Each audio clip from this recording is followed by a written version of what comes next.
Ndugu zangu, Bwana Yesu asifiwe.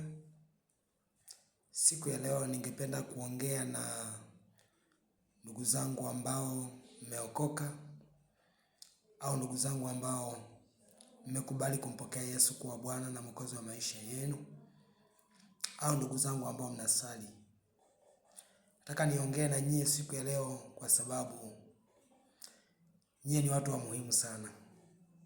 Na tunaposema tumeokoka, maana yake tunatakiwa tuwe vioo kwa watu wengine.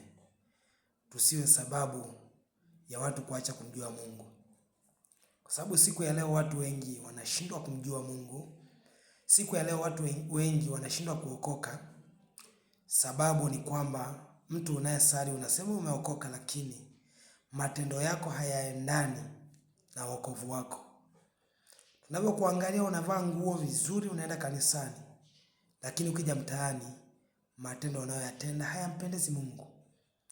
Ni matendo maovu, ni matendo ambayo hayafai mbele za Mungu. Kwa hiyo ndugu yangu, ujue kwamba kuna wakati mwingine unaweza usihubiri injili kwa njia ya mdomo, lakini kupitia tu matendo mtu akajifunza kitu kutoka kwako, akaokoka kutokana na jinsi unavyoishi wewe.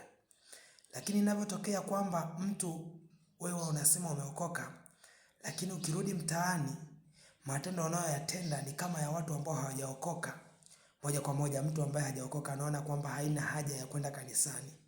Kwamba naenda kanisani kufanyaje sasa kama watu ambao wanasema wameokoka matendo wanayoyatenda ni kama tunayoyatenda sisi. Kwa hiyo ndugu yangu, nataka nikuambie siku ya leo, jirekebishe.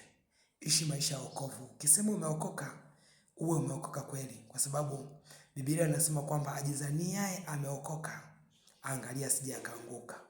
Na uangalie sana usije ukawa sababu ya kupoteza watu wengine wakashindwa kwenda mbinguni kwa sababu yako. Kwa sababu jua kuna watu wengi sana ambao wanakuangalia, kuna watu wengi sana ambao wanaangalia matendo yako ili ikifikia wakati wabadilike na kumjua Mungu na kumpokea Yesu awe Bwana na Mwokozi wa maisha yako.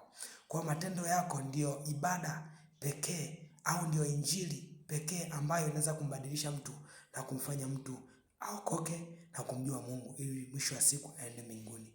Kwa nakushauri ndugu yangu uliyeokoka, ishi maisha ya wokovu. Sawa sana ulivyosema umeokoka, na matendo yako yaendane na kuokoka kwako. Mungu akubariki. Na wewe ambaye hujaokoka, naendelea kukushawishi ndugu yangu, endelea kuokoka, kwa sababu Mungu tunayemtumikia ni mzuri. Kuna matunda makubwa, kuna mafanikio makubwa kwenye kuokoka. Mungu wa mbinguni akubariki sana, na nakutakia siku njema, nakutakia mafanikio mema, nakutakia utumishi mwema. Ubarikiwe sana na Mungu awe pamoja nawe katika maisha yako yote. Amen.